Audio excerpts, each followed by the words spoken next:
Hey everyone, Freddie Michaels from The Harder Critic, where we do not so deep dives into movies. Today we have Tony Randall and Clive Barker's high fantasy gore porn action horror, Hellraiser 1 and 2.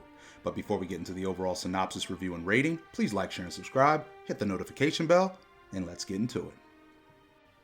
Hellraiser 1 and 2 was formerly a book named The Hellbound Heart by Clive Barker, which loosely inspired one of my favorite animes, Berserk, and showcases one of the most iconic faces in all of horror, Pinhead, who is the leader of the Cenobites. This brutal gore porn isn't everyone's cup of tea, but if it's your shot of whiskey, then you'll probably agree that it is potentially the best 1-2 punch in all of the genre's iconography. And while that is quite the tall feat, I must be objective in my critique. This franchise is front-loaded as you know what.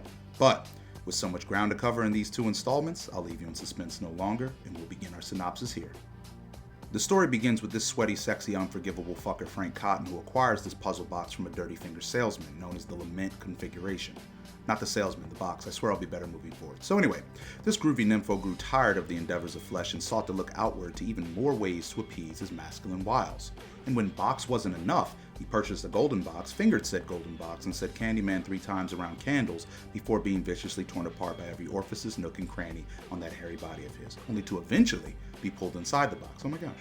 Blind to the fruitful endeavors that took place in this shag pad, Larry Cotton, Frank's brother, along with his wife, move into the dreadful domicile, where we then learn that the brother Frank, who will literally f anything, had a Jada Pinkett with his brother's wife just moments before he'd snag himself on a nail after throwing away all of the occultist paraphernalia, which unknowingly began the demonic reincarnation of Frank from the hell he's been sentenced. And as this little doxy Italian stallion is being reborn, we get just the most awesome practical gore-driven horror in existence. It's so detailed that you can even imagine the smell of that room. So, both brothers' wives finds Frank's sun-dried tomato-looking ass and somehow persuades this harlot to bring strangers back to him to feed upon to restore him to form, which she agrees to do because she's a little pick-me, low-down, dirty lion bit. So these crimes of passion eventually somehow lead us to the younger, hotter, arguably not the main character, Kirsty, who is just thrusted into the film betwixt this gothic gore carnival of a love story. And if you're wondering where and when the hell we get Pinhead, it's here where we learn that when Frank fingered the box and went into hell, he got the same experience young Freddy did in old Vegas in his 20s, where Frank met the Cenobites, which are extra-dimensional demonic cult lords of hell, and they pushed him beyond his limits of pain and pleasure. Well, all feelings actually. And after this ecstasy of torment, he decided that he wants no part of this masochistic religious order. So, to become whole again, he tasked Julia with killing his brother. And after the main character's plot is developed, the alleged MC Kirsty steps into the fray and is reunited with her uncle, who I swear looks like a smaller colossal titan or maybe Red Skull, but whatevs. Kirsty fights her way out of the house, but not before taking Satan's Rubik's Cube to further the plot. Bored in the hospital, she solves it and is viciously ripped apart in movie. Or the portal from Bill and Ted opens up and she walks through it into hell. Either way, we get again some really awesome scenes here where Kirsty meets the Cenobites and essentially makes a deal with Hell's High Priest Pinhead. I have to say this part of the story is where the franchise for me really becomes its own and transcends horror. Not only does this make the IP extra-dimensional and layered with how human these immortal beings are, but it also shows the stakes that someone who's endured the box will go to avoid this cult, as shown when Kirsty comes home to Frank's alleged dead body, only to then find out that this sick gigolo is wearing his brother's skin. Frank then kills Julia without remorse, and before he could exact the final crime, the Cenobites return to charge him for the crimes beyond the material dimension in the best display of body horror in the movie. And the Immortal Lords would have gotten away with everything in the end if not for that meddling little kid. I don't know how Kirsty knew how to play with the box well enough to send 5 Immortal Lords home, but she tosses that bad boy into the fire, ending the vicious cycle for good. Right? Wrong. A hellborn firebrand takes the box out of the fire, and we're shown that this franchise has only just begun. Immediately picking up where we left off in the first film, H2 brings us to an unknown man who solves the box, as we're shown the origin of our very own beloved Pinhead, in just the most unapologetic gore montage of a horror monster to date. We're taken to Kirsty, who's fingered for what happened for fingering the box by the police as she recovers from the horrors witnessed prior. In somewhat a bad way to shrink the realm of Hellraiser, we're introduced to Dr. Chenard, who's a Cenobite groupie that conveniently works at the same hospital in the area that all of this took place.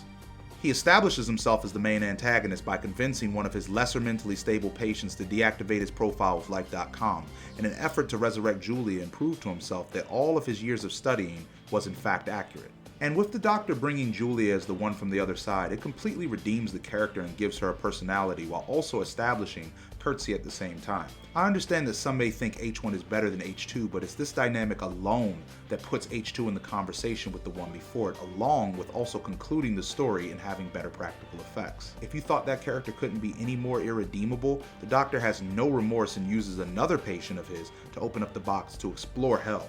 It's here we learn that the endless labyrinth of agony can also make each person's hell whatever it so desires. And in the exploration of the labyrinth, we learn that there's a hierarchy to the underworld and that the Cenobites answer to someone. Normally this would zap the fear or mystique out of the characters, but instead, humanizing them not only deepens the story, but makes the opening scene even better. It's also in this moment of the film we're given a Cenobite transformation with the Doctor, and while this is dope as hell, it's also a gift and a curse because he does more one-liners than Mr. Freeze and Batman and Robin. We're reunited with the GOAT Frank Cotton and shown his hell is much like my very own. Reality, that is. Honestly, this Frank reveal is one of the best returns because it completes the bridge to the first movie, making it feel like one movie on its own. As we clear the hill of this film, Curtsy once again outsmarts these immortal lords and honestly turns Pinhead into an anti-hero who kills all of the Cenobites. And unfortunately, shortly after Julia gets discarded from the movie, we see the first signs of how this sick and twisted bitch Curtsy outsmarted the Cenobites, much like her sick uncle. She then decides to wear the skin of Julia to once again outsmart these alleged genius-level dark deities. Listen, this is nonsensical, but the reveal is effing godlike. But once again, a youngster outsmarts a harbinger of hell. With Tiffany being the prodigy she is, they escape the labyrinth, and Curtsy and Tiffany are both released from the hospital and able to go on living as we return to the house where a mover makes contact with the other side, and we're shown once again the Tower of Death.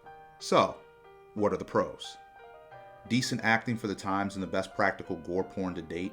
The lore being expanded upon in the 1-2 punch of the franchise, and the seamless storytelling is outstanding. Iconic characters that inspired other franchises after it. The story has depth instead of just being mindless gore porn such as Terrifier. Honestly, Hellraiser might be the most fleshed out horror movie to date. The entire idea of the Hell's Labyrinth, and I personally believe a passionate and seasoned director really needs to consider diving into Hellraiser, and not as a remake, as an expansion that pays homage to the book in the first 2 movies. And lastly, the artistical direction of the film is literally otherworldly. It's almost akin to Salvatore Dali meets H.R. Geiger. So, what are the cons? Well, the movie is from the late 80s, so yes, some of the gore didn't land. The inconsistency of the box sometimes is harmful to the person who opens it, and other times it's simply a portal. And if we're being objective, the Cenobites, unfortunately they're inconsistent and hardly kill anyone, and also pick and choose when they want to be deadly and just float around, I guess. And admittedly, writers have never found the happy medium with these satanic overlords. It's either too much and or not enough, like in Hellraiser 1. This one can be a pro and a con. If you can stomach the gore in these 2 films, you'll be fine, but if gore-driven films aren't your thing, this definitely won't be a franchise for you. And lastly, Kirsty putting on that skin that fast made 0 sense objectively. And while Hellraiser offers one of, if not the best 1-2 punch in all of horror, unfortunately, as a franchise, it is objectively horrible. With a baker's dozen worth of films and shows and comics, unfortunately, there's only 2 movies in a possible that are worth your time on this earth.